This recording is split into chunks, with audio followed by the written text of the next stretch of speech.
Bienvenidos, hoy está con nosotros Leo Ezequiel Vilansky, presidente de la Asociación de Empresarios y Empresarias Nacionales para el Desarrollo Argentino. Gracias por estar con nosotros, Leo. No, ustedes por la invitación, muchas gracias. Antes de comenzar, ¿cómo está la situación de las pymes en el día de hoy?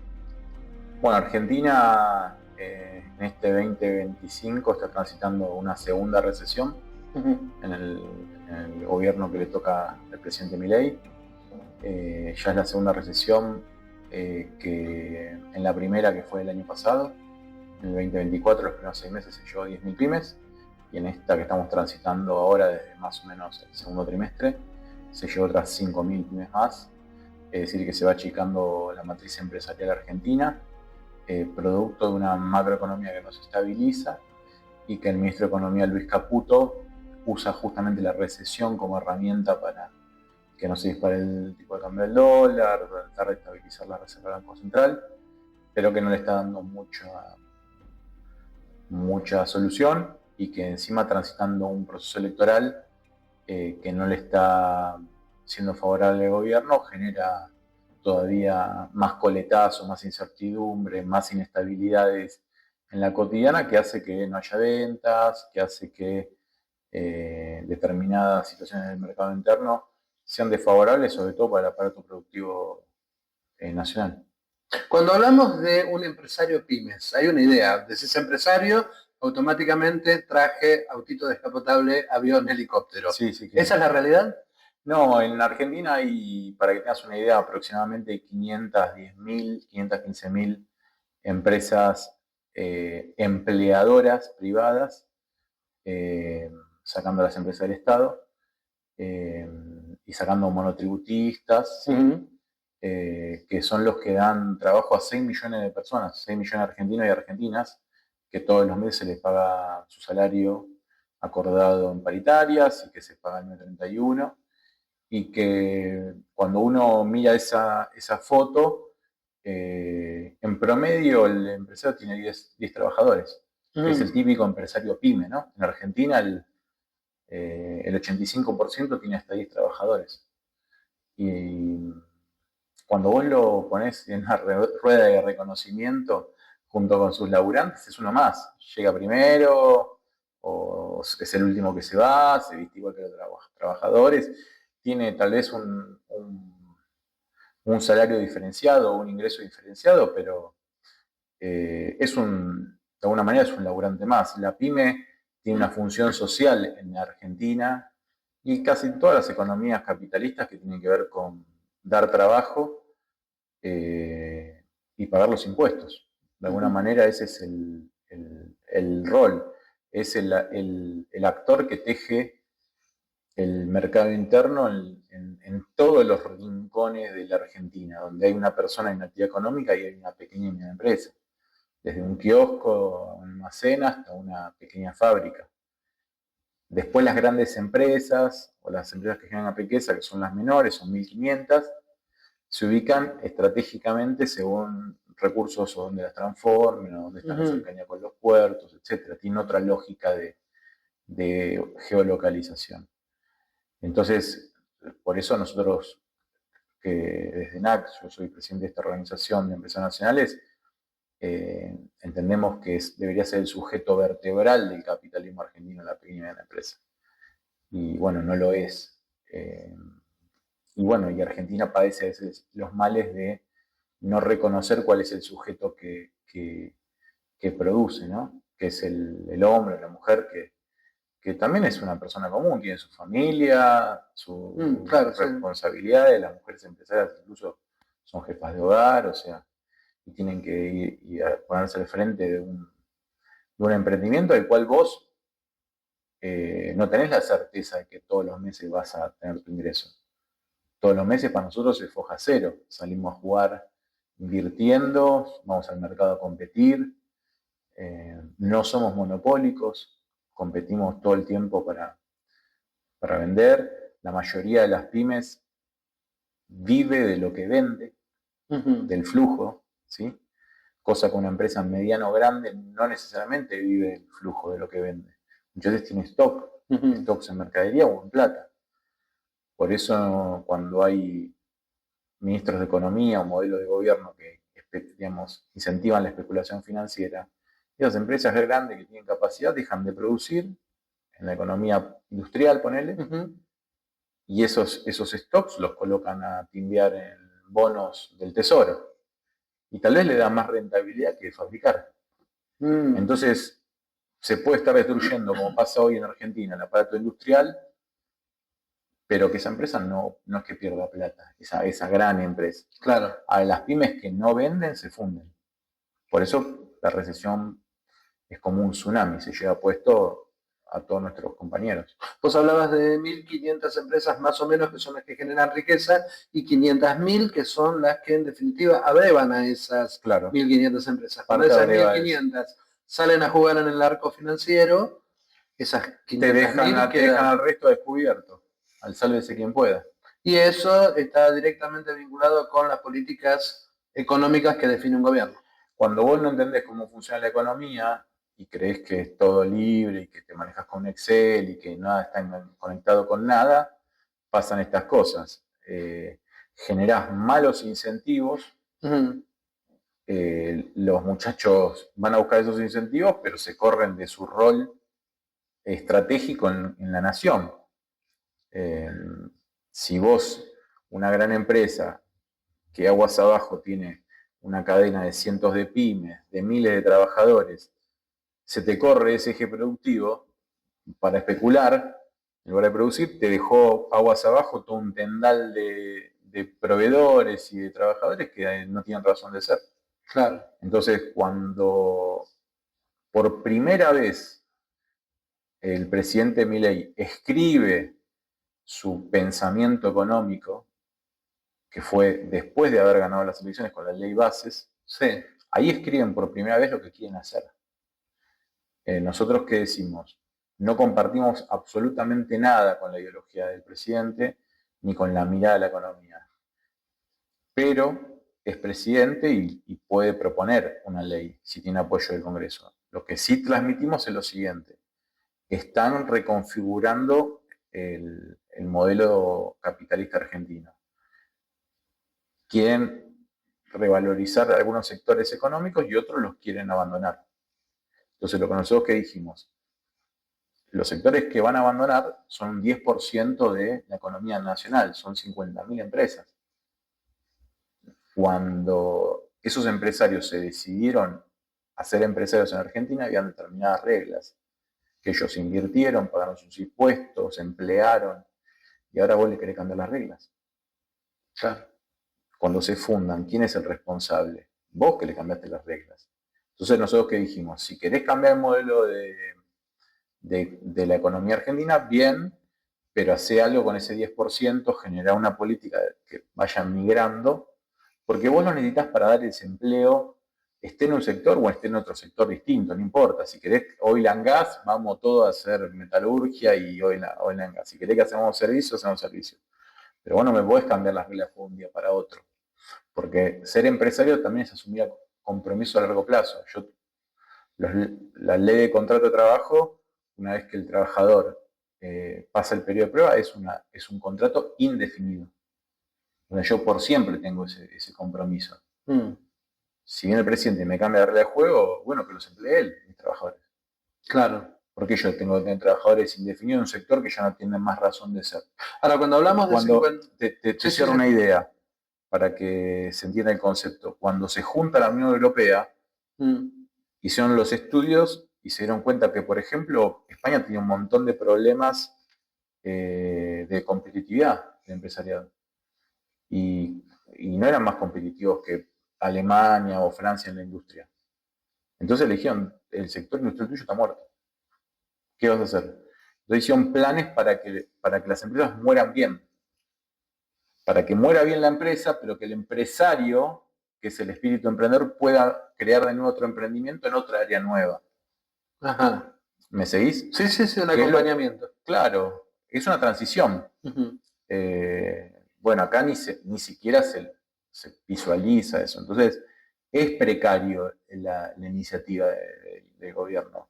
Y así está generando los daños que está generando, por esa precariedad. Y son las cosas que nosotros nos sometemos como empresarios pymes y que la verdad que no nos deberíamos someter. Nosotros deberíamos trabajar en nuestra casa y disfrutar. Porque no tenemos que andar ocupando de que nos cambia la regla de juego. No está bueno eso. Y son las cosas que la política en Argentina carece, ¿no? Y estoy hablando de todos los partidos políticos. Carecen de esa comprensión de qué va el capitalismo nuestro. Porque aparte Argentina tiene características muy particulares, entonces no es que vas y te estudias el modelo chileno, el modelo peruano, venís acá y sos un capo. Claro. La chocás a la esquina. Claro. La mitad de nuestra economía es en negro, es un país gigante, cuando vos ves dónde están ubicados los establecimientos, de repente te encontrás en el norte, en Salta un grupo de empresas, después no hay nada, hasta Posadas. Productivamente es el desierto al norte de la Argentina. Claro. Y vos necesitas que haya 24 provincias que tengan de alguna manera independencia económica, ¿no? Si no, no es una confederación rara en nuestro país. Esto de los estados con capacidad, están todos los estados mendigando a la nación plata. Claro. Entonces, nos enfrentamos con muchos desafíos. Y un empresario pyme no debería ocuparse de esta agenda. Lo que ya te lo digo, debería ocuparse de producir y pagar sus impuestos. Y disfrutar. Planificar su Si es un oficio más, a alguno le gusta ser plomero, otros el electricista, otro el kiosquero, otros almacenero. Yo quiero desarrollar mi oficio como empresario y vivir normal, digamos. Y es difícil también en Argentina a veces pensar en estos términos. Está claro que el desarrollo de las naciones es a partir de sus capacidades industriales. Digamos, esto es como la Biblia. Sí, la industria, para que tengas una idea de las 510.000, 15.000 empresas que te conté que tiene Argentina, el 10% son industriales. Y hay más empresas agropecuarias que industriales, 11% son agropecuarias, 8% es de construcción, 66% comercio y servicio. Pero la industria tiene una característica. ¿Viste el arco romano que tiene una piedra en el medio que lo sostiene? Bueno, la industria es eso. Es la piedra fundamental que sostiene el arco, que para mí una pata es el campo y la otra es el comercio y servicio. Pero la industria es la piedra esa fundamental, porque está muy vinculada también a esto que te decía yo, a sectores que generan riqueza, que son más que un actor del mercado interno. Son los que agarran los minerales, los transforman los minerales los transforman en metales específicos, hacen baterías, hacen autos eléctricos, hacen productos tecnológicos, ¿me seguís? Incorporan know-how, talento, software, bla, bla, bla. Son sectores motores, le dicen, son los que traccionan al resto. Y después otros sectores van complementando. Entonces la industria tiene una preponderancia de esa mirada. Y te cuesta un montón desarrollar industria y muy poco destruirla. Claro. El mundo está siendo muy competitivo y ya te tenés que defender del mundo, porque hoy la guerra es por el trabajo, te tenés que defender del mundo, de ser competitivo respecto a otros países y hoy en Argentina tenemos que andar defendiendo la propia discusión interna que dice que no tenemos que ser industriales. Claro. Esa idea de políticos que nunca pagaron un salario y que no saben diferenciar una tuerca un tornillo. Claro. Entonces, y en el medio de esta lucha interna tenés que salir a competir con, por ejemplo, la producción del sudeste asiático. Sí, no, por eso te digo, es como que no tenés un punto de apoyo. Adentro no te están bancando, afuera te están compitiendo de manera brutal porque hoy el capitalismo global es brutal. Digamos, en este momento exacto de la Argentina estamos sufriendo literalmente una invasión económica en el tema textil, por ejemplo, a través de productos terminados que vienen por plataformas de comercio digitales como Temu, Shein. permitidas también por nuestros propios funcionarios, pero es una decisión política que estas plataformas lleguen ahora.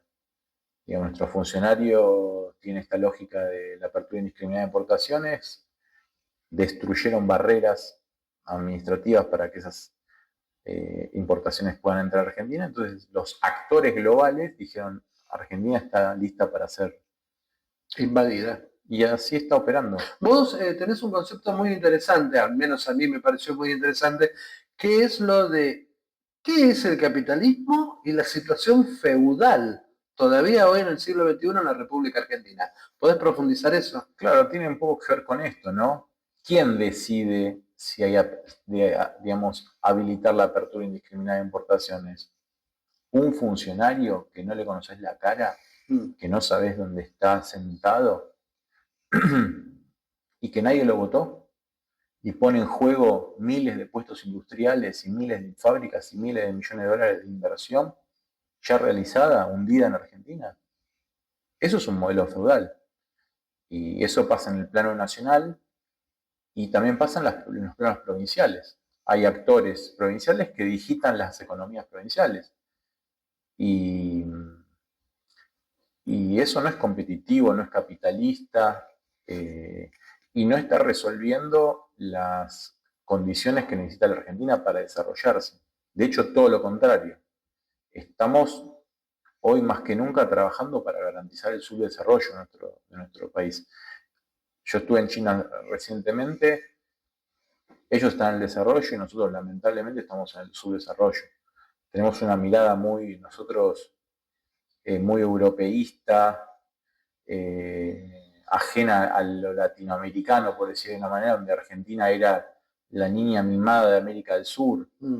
Y la verdad que no, somos mucho más parecidos a Centroamérica que lo que nosotros nos creemos.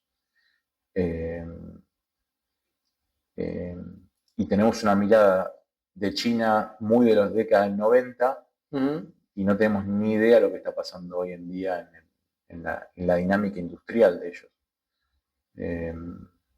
Y tecnológica y productiva y de innovación, ¿no? Y nos estamos arriesgando a poner en juego mucha historia que tiene nuestro país en términos empresariales y productivos, porque tomamos decisiones basadas en prejuicios que no, claro, ya están que nada tiene que ver con la realidad. Nada tiene que ver con la realidad. No tengo nada contra China ni contra Estados Unidos tampoco, pero en términos económicos, ¿no? Pero yo no le permitiría ni a los chinos, ni a los alemanes, ni a los franceses, ni a nadie bajar las barreras de importación y permitir que nos invadan económicamente. Porque ellos tampoco lo van a hacer. Si nosotros queremos hacer lo mismo, no te van a dejar. Entonces, mira, te cuento un caso concreto. Voy a China y acá hay un montón de bancos chinos. El ICBC es un banco chino, etc. Está el Banco de China acá también. Y tienen licencia de banco. Tienen licencia de banco. Es decir, que están en el sistema financiero y bancario. Voy a China, ellos dan crédito al 3% para que vos puedas producir o comercializar a 36 meses, a 48 meses. Y está el Banco Nación también allá, el Banco Nación Argentina. Ajá. Voy a la oficina del Banco Nación y me encuentro con una oficina administrativa y no tiene licencia de banco. Entonces después me junto con el gobierno chino, con el Ministerio de Relaciones Exteriores de ellos. Y una de las cosas que yo le planteé es, ¿cómo es la cosa? Ustedes vienen a Argentina y nosotros le damos licencia de banco a ustedes, y nosotros venimos a China y no nos dan licencia de banco. Porque eso no es porque se plantea en buenos términos la relación de equilibrio, de cooperación y de confraternidad. Es una de las banderas. Claro, pero si vos no la pedís, no te la dan. Ojo. ¿Se entiende? Sí, absolutamente. Clarísimo. Entonces, le digo, ¿cómo es la cosa? Ustedes vienen a Argentina con sus bancos, nosotros les permitimos entrar a nuestro sistema, y nosotros venimos a China con nuestro banco y ustedes no nos dan la licencia de banco, no nos permiten entrar a su sistema, porque el Banco Nación tal vez podría dar en China el 3% a nosotros para vender allá. Claro. o para invertir allá. Si China está abierta a la inversión extranjera, eh, pero no las tasas que tenemos nosotros acá en Argentina Claro, bueno, para invertir. ¿Se entiende? sí. Y bueno, esas son las cosas que hay que defender, esas son las cosas que a vos te consolidan como subdesarrollo y que nuestros funcionarios evidentemente no se ocuparon en el pasado y no se están ocupando en el presente. Bueno, me lo sacaste de la boca. Lo que te iba a decir es, tenemos una representación del Banco Nación, Sí. más grande de la República Argentina, en China, y los funcionarios de ese banco no se hicieron cargo de pedir la licencia como banco. Sí, ni el Estado, ni Cristina, ni Macri, ni Milei, ni Alberto, ningún presidente. Cuando las inversiones bilaterales son importantes y las relaciones, Argentina tiene una relación estratégica con China. Bueno, digamos, el mensaje es muy claro. Ustedes plantean que esto es la relación estratégica, pero el tema está fuera de escuadra. Algo claro. Hay que corregir. Bueno, pero si vos no te plantás a defender la tuya, nadie te la va a defender por vos. No van a venir los chinos a decirte, che, te olvidaste de pedir la licencia de la nación, tomá, te la doy. No son boludos, son claro. chinos. Los boludos somos nosotros. Claro. Por eso tenemos como muchos prejuicios de que nos la creemos, que la tenemos clara, y después cuando tenemos que decidir y tomar decisiones de verdad y trabajar a mediano y largo plazo, parece que no la tenemos tan clara en Argentina. Y esas son las amenazas que nos vamos a enfrentar en el corto plazo de acá hacia adelante. El problema de la política argentina no es si gana un partido o gana otro. Es si nos estancamos en su desarrollo o si le proponemos un sueño argentino a los 47 millones de habitantes de nuestra patria. Ahí está el desafío de verdad. Y la verdad que yo no escucho a ningún político de ningún partido hablando en estos términos. ¿Te encontrás alguno político de un partido que simpatizás que en el mejor de los casos es un buen administrador del gobierno que le toca, o la parte del gobierno que le toca? Porque si es un gobernador, le toca administrar un tercio del sí. Estado provincial, ponele. Ni siquiera del todo. Pero la provincia es el gobierno más toda la provincia, más las empresas, más la gente, y no están pensando en cómo desarrollar eso. A lo sumo te dan, no soy prolijo, administro bien el gobierno, no choreo, pero eso no es desarrollo tampoco. No hay una política disruptiva. No. Con el... Ahora, desde tu visión y desde tu experiencia empresaria, vos estás marcando dos falencias absolutas de lo que es la diplomacia nuestra y el comercio exterior argentino. Sí, también. Sí. Aparte hay una marcha adelante y una marcha atrás que se ríen en el mundo de nosotros. Se ríen en el mundo de nosotros. Hay países que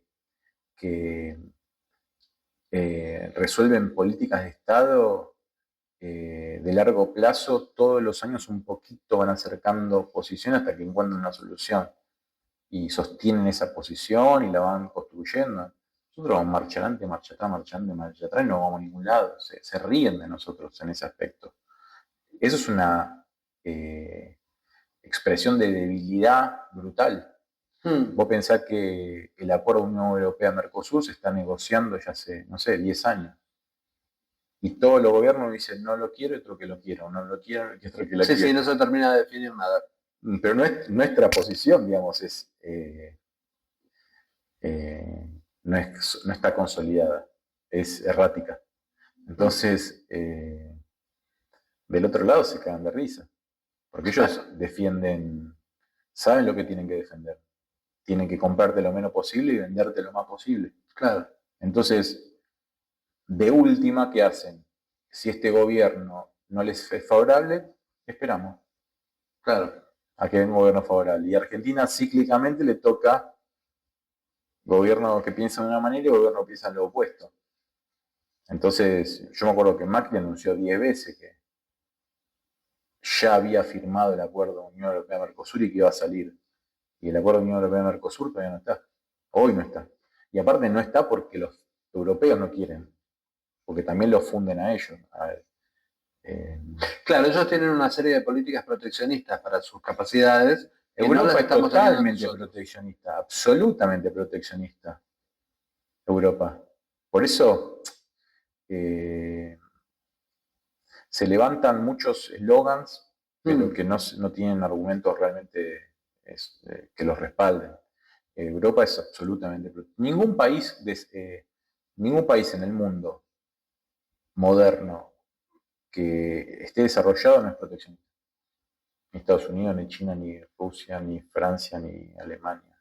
Primero se desarrollan a partir del proteccionismo estatal y después te venden que no es bueno el proteccionismo. No, no, ellos se desarrollan a partir del proteccionismo estatal y te venden que vos no tenés que ser Claro. proteccionista. Ellos van a seguir siendo proteccionistas. Y mientras te negocian, te van a decir, no, no hay que ser proteccionista. Por eso, lo que te decía, las relaciones diplomáticas se basan mucho en eso, son muy profesionales, saben el discurso que tienen que decirte a vos que les conviene a ellos. Nosotros estamos todo el tiempo comprando un discurso que nos perjudica. Claro. Trump dice primero América, por primero Norteamérica. Claro. Y Milei dice primero Norteamérica también. Dice, ¿qué está pasando? Es el primer militante. Es el primer militante, pero de Trump. No, nadie le dijo, sos presidente de Argentina. Claro. Y lo que a nosotros nos parece gracioso, vos tenés una fábrica acá que la podrías geolocalizar en Texas, que es lo que hizo Pablo Roca, y decís la del geolocalizo en Texas. Entonces acá tenés un quilombo con los empleados, lo vas echando de a poco, y allá estás produciendo lo loco y ganando plata. Claro. En un mundo que consume lo que vos haces. Ahora, tenemos un panorama súper acertado de cómo está la situación. ¿Cuál sería, entre comillas, el comienzo de una solución? Argentina necesita una clase política que tenga un mensaje claro hacia la sociedad. ¿Qué es lo que va a ofrecer? Si es un sueño, si es salario, qué es. Y nosotros creemos que no hay una clase política hoy que incorpore, por ejemplo, el sujeto que produce, que es la empresa nacional. No hay empresas nacionales en la política. Que tengan esta mirada, ¿no?, de desarrollo. Entonces es difícil. Lo decía Ignacio Mendiguren cuando fue secretario de Industria del gobierno anterior. El problema es que nos juntamos en el Ministerio de Economía, yo quiero una tuerca con tornillo y no saben diferenciarla en la mesa. Entonces, tenemos muchos funcionarios que no entienden qué es lo importante en el país. Nosotros pagamos los sueldos, pero los argentinos, no ellos. Y a veces escuchás incluso a gobernadores que te hablan como si ellos fueran los que pagan el sueldo. Nosotros pagamos el sueldo. Y el sueldo de él vive de nuestros impuestos. Entonces, ¿cuál es el lugar que tenemos nosotros en las decisiones? No, porque Argentina tiene un sistema de representación indirecta. No funciona ese sistema. Sobre todo por el entramado institucional que tiene Argentina, que ya está totalmente disuelto, ¿no? Estoy hablando de las cámaras empresariales y el sindicalismo, son ya estructuras que están totalmente obsoletas en Argentina. Es otra discusión, ¿no? Pero de alguna manera, si vos te alejás, no dejan de ser parte de la clase política, las cámaras empresarias y las organizaciones de trabajadores. Que son los actores que están en juego en este momento. Claro. Y que no están a la altura, claro, de lo que se necesita. Entonces, ahí hay un tema que hay que resolver urgente, porque Shane no te llama para decirte, che, te voy a invadir. Claro. ¿Me entendés? Te aparece en Instagram y espontáneamente. Y atrás de Shane van a venir otros.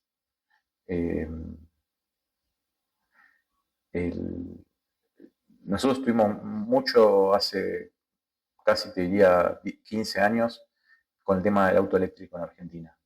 Sí. Y yo le llevé el primer auto eléctrico que no desarrollamos, lo desarrolló un argentino, al ministro de Ciencia y Tecnología, en ese momento del gobierno de Cristina Fernández de Kirchner. Y no sabía para qué funcionaba, para qué servía un auto eléctrico, la importancia del auto eléctrico en ese momento. Y lo que atinó a responder fue, bueno, vengan al primer Tecnópolis que se estaba impulsando en aquel momento y que nosotros paguemos el stand. Ese fue el acto de innovación de un ministro de Ciencia y Tecnología en ese momento. Es decir, los empresarios desarrollaron un auto eléctrico, con todo lo que ello implica. Motor, tracción, electrónica, diseño, el año pensar los costos y beneficios. 2012. Y la respuesta fue, vengan en vez de decir, vengan a poner un una feria, blando, fue venirlo a poner en un stand. Y nosotros le fuimos a pedir política de Estado en ese momento alrededor del tema del auto eléctrico, ¿no? Porque eso es un vector que iba a desarrollar todo un entramado industrial. Claro. Que, bueno, nosotros la vimos, el ministro no la vio, los chinos la vieron. Y hoy estamos siendo, ¿qué pasa con los autos invadidos por autos que tienen una garantía de 10 años? No hay ninguna posibilidad que nuestro aparato industrial automotriz sobreviva si no es en alianza con los chinos. Ninguna. No hay ninguna posibilidad en el corto plazo. Va a haber problemas de fondo en la industria porque eso están... Siendo que la industria automotriz además es, entre comillas, como madre de decenas de pymes que funcionan alrededor de eso. Sí, yo te concedo eso. Yo tengo otra mirada, pero te concedo, es una industria importante, digamos. Claro. Pero no tenemos ninguna posibilidad. Porque aparte, yo conozco algunas plantas industriales acá, no tenemos la productividad que tienen las plantas para hacerlo. Bueno, sin ir más lejos, la que entró en crisis con el tema de los autos eléctricos que producía en China fue Volkswagen, que incluso llegó a cerrar 2 plantas en la propia Alemania. Sí, se le cayeron todos los números. Están en juego, digamos, esa es una de las grandes batallas a nivel industrial que está dando en el mundo, y Argentina supo ser un actor importante en ese plano. La primera planta de Ford fuera de Estados Unidos está acá. Por eso te digo, cuando la política no entiende la historia y los momentos y las decisiones que tiene que tomar, después a largo plazo terminas pagando el costo, todos vamos a terminar pagando el costo de eso.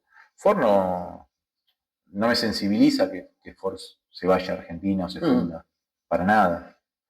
Pero no puedo negar que van a quedar un montón de trabajadores industriales en la calle, un montón de pymes que vivían de esos trabajadores, ¿me entendés? Y que incluso hay proveedores que nosotros tenemos asociados que producen para la industria automotriz, de excelente calidad, pero...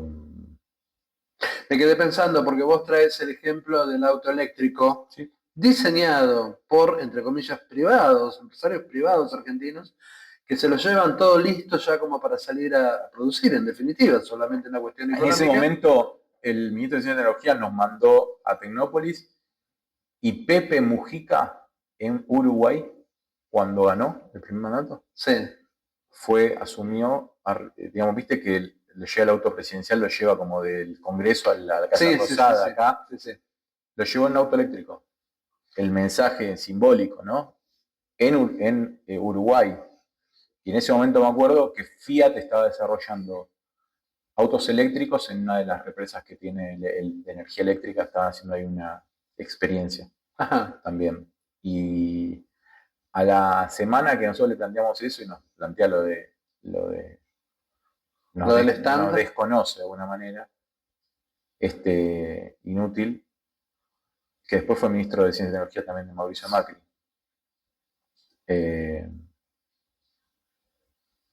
Brasil sacó un plan de 1.600 millones de reales para desarrollar baterías para autos eléctricos y motores eléctricos en Brasil, para el sector privado, para incentivar el vector ese en el propio mercado brasileño.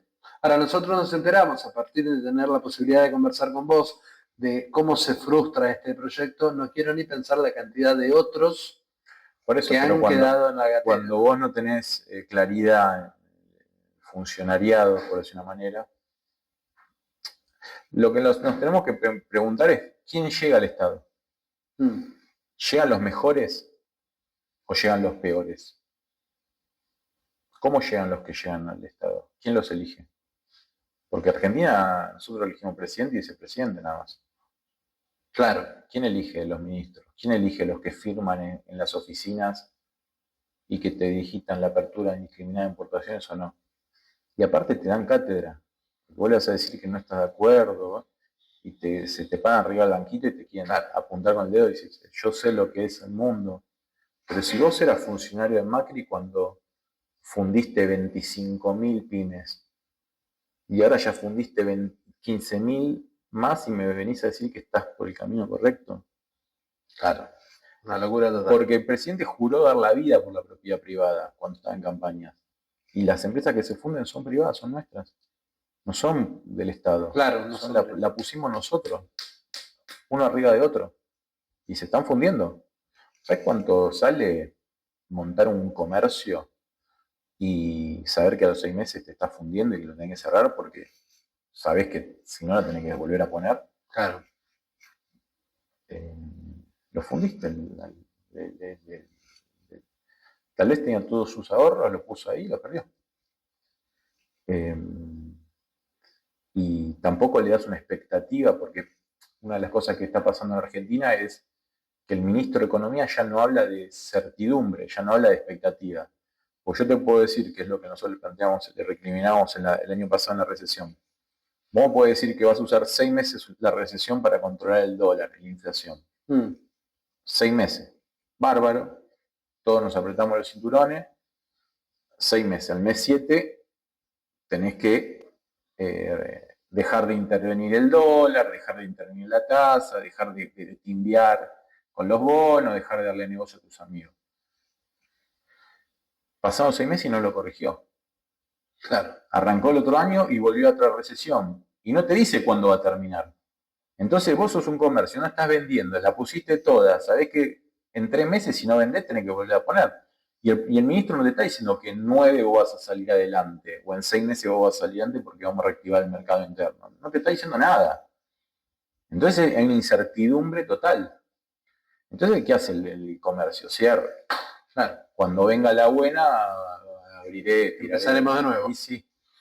Pero en ese tiempo vos te convertís en un capitalismo improductivo, estás perdiendo inversión, a fondo perdido. ¿Cuál es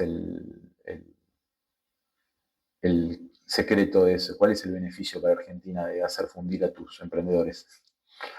Claro, está claro que no es beneficio ni para la República ni para las y los argentinos. No, por eso. Entonces, nosotros desde NAC, que somos una organización política empresarial, nos dedicamos a esto, a ver qué está pasando con la economía, qué pasa con los empresarios, cómo las políticas afectan para bien o para mal. Y una de las cosas que en estos 10 años de vida que tenemos pudimos de alguna manera aprender es que cuando se gobierna bien, se crean pymes. Cuando se gobierna mal, se destruyen pymes. Y hicimos un estudio desde el 2000 para acá y el presidente Néstor Kirchner, primero Duhalde, que estuvo 2 años casi, tuvo 20.000, un año se perdió 20.000 pymes el primero y otro año recuperó. Y después Néstor Kirchner creó 140.000 empresas en su periodo. 140. Claro, la famosa B, sí. Esa B que entra a Argentina en crisis y después levanta, eso fue todo el aparato productivo nacional despertándose. Después el primer mandato de Cristina, 40.000 pymes, creo que es entre el 2006 y el 2011. ¿Dije bien? 2007, 2011. Y después el segundo mandato de Cristina que se estanca, que no crea empresas, 0. Que es donde las fuerzas productivas y las instituciones como la UIA se convierten en opositoras. Para que tengas una idea, en ese momento la capacidad industrial utilizada estaba a 75%. y la UIA era opositora al gobierno de Cristina. ¿Y hoy? Hoy la capacidad industrial utilizada está al 53 y es oficialista. Claro, claro. Entonces, esas cosas vemos nosotros. Claro. Y si vos me decís que se sienta el presidente de la UIA y te explica las causas, claro, pero es muy difícil explicar 20 puntos o sea, hoy tenés una fábrica con la mitad de las máquinas apagadas, para que tengas una idea. Es muy difícil explicar cómo sos oficialista cuando estás fundiendo. Claro, es increíble. Dijiste la capacidad productiva argentina despertándose y eso es como un aliciente, ¿no? Es como una frase esperanzadora. Vos me das qué hay que hacer. La verdad que no tengo una respuesta clara, pero sí te voy a decir algo. Se hizo en ese momento, entre el 2003 y 2007, o 6-7 se hizo algo. Habría que estudiar con más profundidad qué se hizo, porque el aparato productivo que estaba, aparte de Argentina, estaba destruida socialmente también. Entonces hizo un shock. Argentina necesita un shock productivo. Nosotros no, la mirada nuestra, ¿cuál es? Un pibe que está en la calle, en un barrio popular, es una persona que no produce. ¿Me entendés? No puede haber ningún argentino que no produzca. En la situación que está Argentina, necesitamos entre comillas, ¿no? Los 47 millones de argentinos y argentinas produciendo, generando riqueza. Eso va a hacer que tengamos un estilo de vida que nos merecemos. Comer, vivir bien, criar a nuestros hijos, irnos de vacaciones, comprarnos el auto, la casa, soñar de alguna manera, ¿no? En un país mejor. Hay que ver qué pasó en ese periodo inicial que nos permitió salir de un pozo. Estamos en una situación muy parecida, ¿no? En el AMBA hay 42% de pobreza. El presidente tira datos que son incomprobables, pero la mitad de la Argentina está con pobreza, el desempleo está al 10%. Hay 6 millones de trabajadores en blanco y 6 millones de trabajadores en negro. Claro. Cuando uno lo cuenta esto en el mundo, no lo puede entender. Y después la Constitución, que esto yo se lo planteo a un montón de políticos y de funcionarios y no les importa, dice igual tarea por igual remuneración, dice en la Constitución. Y no ganan los trabajadores así. El que trabaja en Ford gana 2 palos, o 2 palos y medio, 3 palos. El que trabaja haciendo lo mismo en una pyme gana 1,5 o 1. Y el que hace lo mismo en su tallercito en el fondo de la casa gana 750 o 500. Claro. Igual tarea por igual remuneración no se cumple. Y eso no es el empresariado el responsable, eso es el Estado que no está cumpliendo la Constitución. Entonces ahí hay un tema, y te cierro la Constitución, acabamos de incorporar y se jura ahora la Constitución de Santa Fe. Es la primera Constitución que va a incorporar la mención a las pequeñas y medianas empresas. Eso lo impulsamos nosotros ahora en la reforma que se abrió. Porque es muy difícil crear trabajo y no reconocer al sujeto que crea trabajo. Claro, claro. Che, hay una persona que crea trabajo, tratemos de cuidarla. Cuidarla, incentivarla. No es alguien que es, digamos, distinto o un mimado, pero che, si crea trabajo y paga impuestos, claro, cuidémoslo. Y no se mencionan. Vos ves las constituciones provinciales y no se menciona al sujeto que produce. Y es un problemón. Entonces también habla que el andamiaje viene viejo desde ahí. Claro, el andamiaje institucional no contempla las capacidades productivas. Leo, muchísimas gracias por tus palabras con Encuentro de Patriotas Web TV y te vamos a seguir convocando. Sí, a disposición y bueno, gracias por darle voz a los empresarios nacionales. Mil gracias. Chao.